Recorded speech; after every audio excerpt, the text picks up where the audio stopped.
उद्धव ठाकरे सध्या सरकारला घेरताना दिसतायत, तर दुसरीकडे भाजपनेही ठाकरेंना अडचणीत आणण्याची संधी हेरली आहे आणि त्यातून ठाकरे अडकणार का अशी चर्चाही होते। उद्धव ठाकरे सध्या मराठवाड्याच्या दौऱ्यावर आहेत। अतिवृष्टी झालेल्या भागाचा ते दौरा करतायत।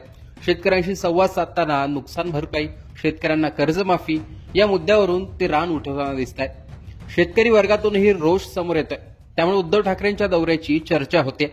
अशातच राज्यात नगरपंचायत आणि नगर परिषदाच्या निवडणुका लागल्या आहेत, त्यामुळे राज्यात आदर्श आचारसंहिता लागू आहे आणि निवडणूक होत असलेल्या भागावर परिणाम होऊन आचारसंहितेचा भंग होईल अशी कोणतीच गोष्ट करण्यास मनाई आहे। त्यावरूनच भाजपने आता उद्धव ठाकरेंना अडकवण्याचा प्रयत्न केलाय। उद्धव ठाकरेंनी आचारसंहितेचा भंग केलाय असा आरोप भाजपने केलाय। भाजपचे आमदार संजय केनेकर यांनी तशी तक्रारही दिल्याचं सांगितलंय। आदर्श आचारसंहितेचं उल्लंघन करून उद्धव ठाकरेंनी या मराठवाड्यातल्या विभागात जो दौरा आयोजित केला आणि या दौऱ्याला जी 5 तारखेपासून सुरुवात केली, त्या दौऱ्यामुळे या जो निवडणूक घोषित झालेल्या आचारसंहितेचा भंग होतो ही तक्रार मी दिली।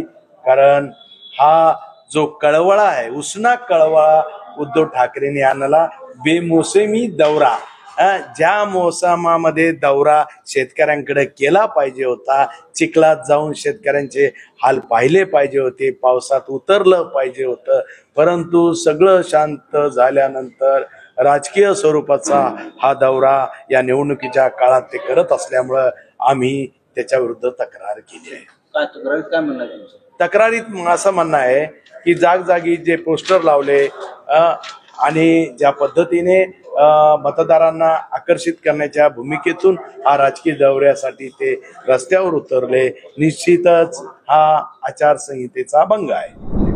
उद्धव ठाकरे सध्या मराठवाडा दौऱ्यावर आहेत। कालपासून ते संभाजीनगर, बीड, धाराशिव, लातूर, नांदेड या भागात दगा बाजरे संवाद दौऱ्याच्या माध्यमातून दौरा सुरू करतायत। परंतु या दौऱ्यात आचारसंहितेचा भंग केला आहे, त्यामुळे याची तक्रार मी निवडणूक आयोगाकडे केली आहे असं भाजप आमदार संजय केनेकर यांनी म्हटलंय। शेतकऱ्यांबद्दलचा उद्धव ठाकरे यांचा हा उसना कळवळा आहे। हा दौरा त्यांचा राजकीय आहे। जेव्हा शेतकऱ्यांचं नुकसान झालं तेव्हा त्यांनी चिखलात उतरून पाहणी करायला हवी होती, परंतु निवडणुका जाहीर होणार होत्या म्हणून त्यांनी हा दौरा आखला आणि हा राजकीय दौरा आहे।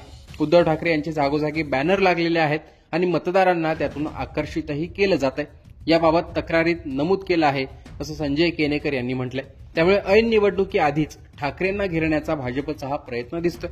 आता या तक्रारीत किती तथ्य आहे, निवडणूक आयोगाकडून याची दखल घेतली जाते का, उद्धव ठाकरेंवर कारवाई होते का आणि उद्धव ठाकरे जो मराठवाड्यात दौरा करतायत त्याचा फायदा शिवसेना उद्धव बाळासाहेब ठाकरे या पक्षाला निवडणुकांमध्ये होतो का ते पाहणं महत्वाचं असणार आहे। पण एकूणच निवडणुकीआधीच हा संघर्ष, राजकीय संघर्ष ज्याला आपण म्हणू शकतो, तो भाजप आणि शिवसेना उद्धव बाळासाहेब ठाकरे पक्षात रंगलेला मात्र पाहायला मिळतो।